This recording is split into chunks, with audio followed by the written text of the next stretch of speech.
अस्सलाम वालेकुम dear students, आज हम सेमीकंडक्टर्स पर टेम्परेचर के असर के बारे में बात करेंगे। पिछली वीडियो में हमने टेम्परेचर का असर कंडक्टर्स पे पढ़ा था कि कंडक्टर्स का टेम्परेचर जब हम इंक्रीज़ करते हैं तो उसकी वजह से रेजिस्टेंस इंक्रीज़ हो जाता है, रेजिस्टिविटी भी इंक्रीज़ हो जाती है, दोनों एक चीज़ें। ठीक है, there is a bit of difference, आपको हमने पढ़ा था। सेमीकंडक्टर्स में क्या होता है, जब टेम्परेचर आप इंक्रीज़ करते हैं, ionization of electrons increases, electrons की आयनाइजेशन बढ़ जाती है। ठीक है, क्योंकि टेम्परेचर के इंक्रीज से हीट एनर्जी बढ़ती है। हीट एनर्जी की वजह से एटम्स जो है वो उनकी वाइब्रेशन का एम्पलीट्यूड बढ़ जाता है। जब वो दूर दूर तक वाइब्रेशन करते हैं, ठीक है, इलेक्ट्रॉन्स की उनके साथ कोलिजन बढ़ जाती है।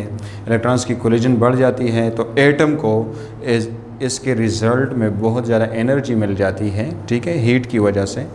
तो इस एनर्जी की वजह से कुछ इलेक्ट्रॉन्स ऐसे हैं जो एटम से बागी हो जाते हैं, फ्री हो जाते हैं। ठीक है, तो ये जो इलेक्ट्रॉन्स हमारे पास फ्री हो जाते हैं, आयनाइजेशन ऑफ इलेक्ट्रॉन्स इंक्रीजेस, इसका मतलब है कि n इंक्रीज़ हो गया। n क्या था हमारे पास, ये n, this is electrons density. ठीक है, इलेक्ट्रॉन्स डेंसिटी बढ़ गई, so r and rho decreases. r और रो हमारे पास रेजिस्टेंस या रेजिस्टिविटी हमारे पास कम हो गई। क्यों? क्योंकि जब n इंक्रीज़ होता है तो रो कम हो जाएगा, इनवर्स रिलेशन है। ठीक है, अच्छा, दूसरी बात को हम देखते हैं, जब टेम्परेचर इंक्रीज़ हो जाता है तो टॉ डिक्रीज़ हो जाती है ड्यू टू कोलिजन्स हो रही हैं, कोलिजन्स बढ़ जाती हैं। ठीक है, जब टेम्परेचर इंक्रीज़ करता है तो कोलिजन्स बढ़ जाती हैं। जब कोलिजन्स बढ़ती है तो जो एवरेज रिलैक्सेशन टाइम है वो हमने पिछली वीडियो में डिस्कस किया था, वो कम हो जाता है क्योंकि कोलिजन्स बहुत तेज़ी से हो रहे हैं और कोलिजन्स के बीच में जो वक्फ़ा है, जो इलेक्ट्रॉन्स रिलैक्सेशन के लिए जो टाइम ले रहा है वो कम हो जाता है। ठीक है, सो आर एंड रो हमारे पास इंक्रीज़ हो जाते हैं, रेजिस्टेंस या रेजिस्टिविटी हमारे पास इंक्रीज़ हो जाती है। अब इन दोनों में किसकी बात सुने, किसकी बात माने? रेजिस्टेंस डिक्रीज़ हो रहा है, रेजिस्टेंस इंक्रीज़ हो रहा है। तो वंस अगेन हम सेमीकंडक्टर के नेचर पे, इसके अंदर जो है हम सोचेंगे कि इसका जो इंटरनल स्ट्रक्चर है या इलेक्ट्रॉन्स की डेंसिटी वो किस तरह है। For semiconductors electrons and holes are rare at low temperatures. Low temperature पे सेमीकंडक्टर में इलेक्ट्रॉन्स और होल्स की तादाद जो कि चार्ज कैरियर्स हैं वो बहुत ज़्यादा कम हैं। ठीक है, सेमीकंडक्टर फिज़िक्स में आप इसको पढ़ लेंगे। ठीक है, इलेक्ट्रॉन्स और होल्स की तादाद लो टेम्परेचर पे बहुत कम होती है, रेयर होती है, यानी ना होने के बराबर है। When temperature increases, temperature increase हो जाता है तो फिर क्या हो जाता है, number of electrons increases highly.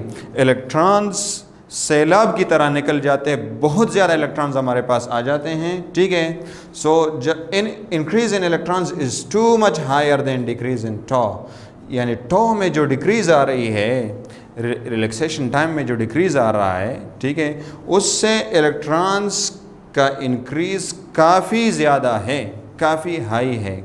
ठीक है, क्योंकि यहाँ पर जो है वो इलेक्ट्रॉन्स की तादाद कम है। कंडक्टर्स में इलेक्ट्रॉन्स की तादाद 10⁻29 इलेक्ट्रॉन्स पर मीटर क्यूब हमारे पास थे और यहाँ पर इलेक्ट्रॉन्स रेयर हैं, नहीं है। तो अब जब इलेक्ट्रॉन्स आ गए तो उनका असर ज़ाहिरी बात है कि बहुत ज़्यादा होगा रेजिस्टेंस पे।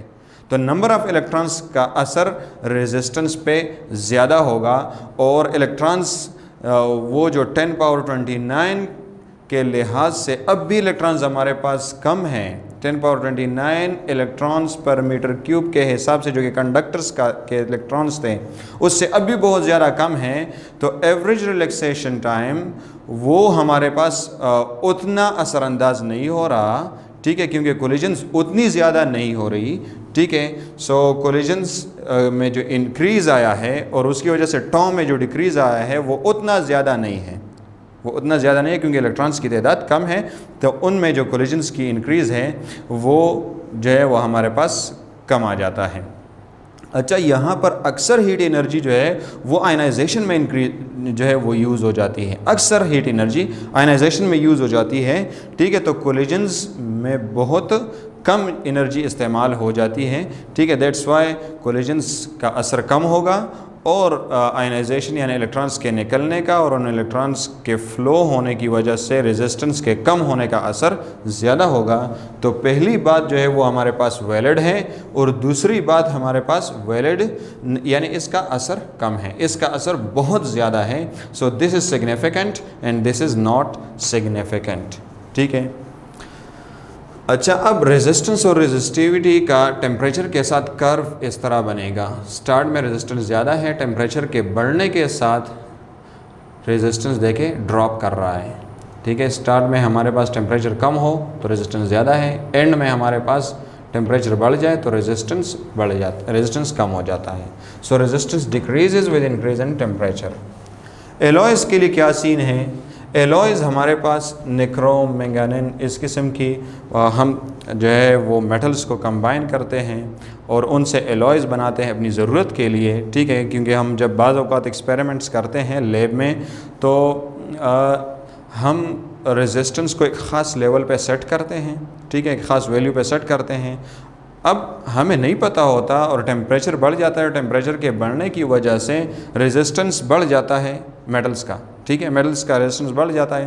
तो जब मेटल्स का रेजिस्टेंस बढ़ता है तो उससे हम जो एक्सपेरिमेंट कर रहे हैं उस पे असर पड़ जाता है, क्योंकि हमने रेजिस्टेंस की खास वैल्यू सेट की थी। अब रेजिस्टेंस बढ़ गया है, हम रेजिस्टेंस को कंट्रोल करना चाहते हैं, उसके लिए कोई ऐसे सब्सटेंसेस हम बनाना चाहते हैं, ऐसे मटेरियल बनाना चाहते हैं जिनका टेम्परेचर के साथ रेजिस्टेंस उतना ना बढ़े जितना मेटल्स का बढ़ता हो। ठीक है, और उतना कम ना हो जितने सेमीकंडक्टर्स का कम होता है। तो उसके लिए हम एलॉयज़ की तरफ जाते हैं, एलॉयज़ बना लेते हैं, निकल और क्रोमियम को कंबाइन करके निक्रोम वगैरह ये हम बना लेते हैं। ठीक है, तो रेजिस्टेंस फॉर एलॉयज़ रेजिस्टेंस और resistivity are nearly unaffected by increase in temperature. इतना असर इस पे टेम्परेचर का नहीं पड़ता। ठीक है, तकरीबन नहीं पड़ता। ओके, ये देखें, ये हमारे पास रेजिस्टेंस और टेम्परेचर का ग्राफ बन रहा है। ठीक है, रेजिस्टेंस जो है वो उसमें इंक्रीज आ रहा है लेकिन थोड़ा आ रहा है। अब क्यों आ रहा है? क्योंकि है तो ये मेटल्स।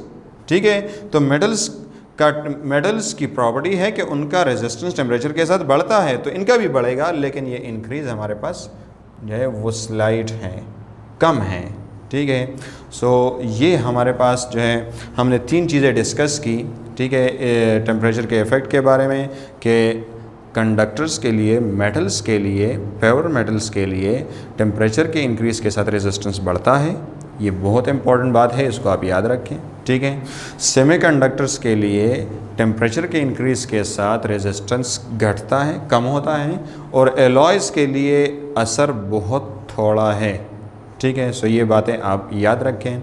नेक्स्ट वीडियो में हम इंशाल्लाह टेम्परेचर कोफिशिएंट ऑफ रेजिस्टेंस पे तफसीली बात करेंगे। हमने इससे पहले वीडियो में उसको थोड़ा सा डिस्कस किया था।